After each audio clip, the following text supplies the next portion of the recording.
Australia Overnight, the weekend edition with Pat Panetta. Now, in recent times, or in recent news, we've heard of Rupert Murdoch getting married for the fifth time at the age of 93.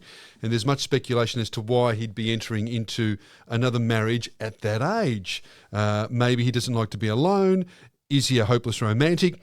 Now, finally finding that right love match for you, if that happens in your twilight years after several failed marriages, you still deserve the option of getting married and going on to live your happily ever after. Now, to tell us more, Karina Chapman joins us, dating and relationship coach. Hello, Karina. Welcome back to Australia Overnight. Thanks, Pat. Oh, Rupert Murdoch, okay. Is he a hopeless romantic? I reckon he'd be like a hardcore businessman, Rupert Murdoch, wouldn't he? Or is he a bit of a softie inside, do you think? Well, he really does project to the world this hardcore businessman, for sure. And maybe there's a touch of hopeless romantic, or maybe it's just at his age, that's tradition. You don't just date a woman, you marry them. So perhaps that's his thinking. Oh, and okay. I know some of his friends are even thinking that he just doesn't like to be alone, but Yeah. there can be so many reasons as to why you would do that at 93. Yes, that's right. So that's why people are speculating. 93, so many marriages. The thing about not wanting to be alone, I know through all of us, I guess, you say you might be single or whatever, and you think, no, I'll be okay. It's good to be alone. I'll get to find myself, and it's a good sort of period to just maybe search and just enjoy the solo life. But then, yes, the loneliness creeps in, or you want to go see a movie or go do something, and, you can't just ring up people at random. So it's natural to feel lonely. Actually, as I say this, there'll be lots of listeners who are solo and loving their solo life. So which way is the natural tendency for us to go? I think that if you're quite secure in yourself and you've done a fair bit of personal growth work, you quite enjoy your own company. So for most of the time, being single is fine.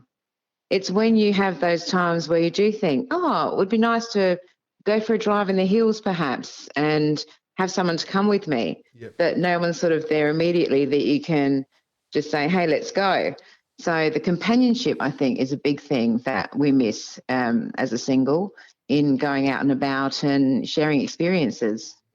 And if you're relying on another person for your happiness, is that the general rule, no matter how wonderful they are, no one's perfect, or that, you're looking outside yourself. So eventually you'll be let down. If you sort of start by, enjoying the being solo, then you can bring another person to the mix, and maybe then it's a better relationship. That's exactly right. I mean, once you're happy within yourself and you don't need anybody else to make you happy, that's an attractive energy in itself. So when you get to that point, you're far more likely to attract others that are also on that vibration of already loving themselves, so that you can have a really good connective relationship without it being unbalanced in any way. And how do you do that? There's all this sort of stuff that you see. Is it just Hollywood you might see? Or there was that song by Miley Cyrus, I can buy myself flowers and I can walk with with myself along the beach. So she's basically saying, well, I could do all that stuff for myself. And you hear people who marry themselves, as weird as it sounds, but I get the symbolism of it. I'm going to fall in love with me first before I fall in love with someone else. That's right. And that's a crucial thing to do, because if, for example, you don't love yourself enough and you've only got a low level of love for yourself, then that's what you attract. And that's not actually what you're wanting, and certainly not what you deserve. You deserve a great amount of love. But if you're not already loving yourself, then you kind of feel like, how can somebody else love me if I can't even love myself? So that's why it's really worthwhile investing time and energy into yourself to really understand who you are, what type of person that you would like to be with, and how you envision a life in the future. And, by loving yourself, you can attract that and more and change what your future can be. 133693 on Australia Overnight, chatting with Karina Chapman, dating and relationship coach, about Rupert Murdoch, who's started us thinking about this, hasn't he, Karina? The fact that he's been married at 93, but we're sort of skipping around a bit and talking about finding yourself and taking the time. So it's about time, really. It doesn't happen overnight, does it? And if you're skipping to another person straight away, maybe Rupert, I hope you're listening, Rupert, if you're skipping to another person straight away, you're not doing the hard work to find yourself first. Is that right? That's right. And if we're looking at his past, there really hasn't been a lot of gaps in between where he would have had time by himself. I mean, he was even engaged last year as well, so which only lasted a couple of weeks. So he does seem to be a bit of a serial dater and then turns into a serial husband. And I think it would indicate that he just doesn't like to be alone, and having a lovely lady on his arm and someone to be a companion is appealing enough, whether it's true love or not.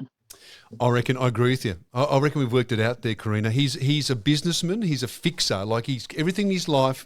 He's got wealth, and if he wants something done, he makes it happen. So when he's on his own, he feels loneliness and pain because he's got no one around. Here I am. I've worked it all out. He feels no one around. So then he thinks, I'm going to fix this. I've got tons of money. I mean, who's not going to want to marry him because he's, he's loaded. So then he just goes out and finds somebody to fill that hole. So he doesn't care what Pat and Karina says. He says, well, I just don't feel that pain anymore. I've fixed it. So get lost. I don't want to do the work because I'm rich and my life's okay. Oh, maybe he believes that money really can buy anything, even love. Maybe. But is the message for our listeners, if you're getting older and you find that, can happen at any stage in life?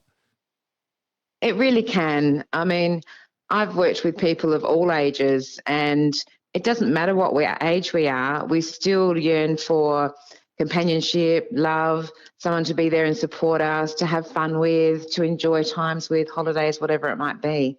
So if you've got the chance, whether it is in your 60s, 70s, 80s or 90s, like Rupert, then why not go for it and meet someone new and really love yourself first before you step out there, so that you can get something back in return that you really want to add to your life that's going to add value. Right. Yeah, good message.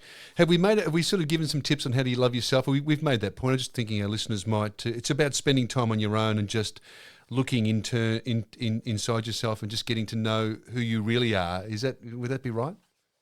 That's right. Knowing what's valuable to you, whether it's honesty, trust, loyalty, playfulness, fun, laughter, whatever that might be. And even looking at how comfortable are you with saying to yourself in the mirror, for example, I love you. I'm worthy of love. I only attract positive relationships in my life. Things like that. If you're uncomfortable doing that, then that gives you an indication that there's still some love to be grown there. And definitely, like Miley Cyrus said, take yourself out on a date, buy yourself flowers, go for a massage, do something that you really like and treat yourself, because that's what you do for the person that you love. Okay, so that's the challenge for all our listeners. This is the test. You need to look in the mirror, look yourself in the eye and say, you're great, I love you, I love spending time with you, all that stuff that you just said, Karina. And if you feel uncomfortable about it or you're sort of squirming, you're not there yet. You're not there. Would that be a sort of a bit of a test for our listeners? That's right. Yeah, it gives you a bit of an indication whether there's a bit more work to be done. And it's not that hard to do. It's just being conscious, because it's the same as even in friendships. You want high quality friendships of people that are going to be reliable and fun to be with, consistent, truthful, honest, all of that. So whether we're looking for love or regular friendships, we still have to love ourselves first, and then you have a much better life that you're creating for yourself and better people to be hanging out with. Okay, wonderful. 133693, Karina Chapman, our dating and relationship coach. Sorry, I say wonderful there because I'm jotting down. We're going to play, I reckon we need to play Miley Cyrus's song. We need to go to a commercial break, and during that time I'm going to the bathroom here and looking in the mirror, and I'm going to talk to myself and see how I go. See if I'm there yet, and tell myself, that stuff that we just mentioned. What do you reckon, Karina? That's an excellent idea, for sure. I love it. Good on you. It's always great to have you on the program. Thank you, Karina Chapman, dating and relationship coach on Australia Overnight. Thank you.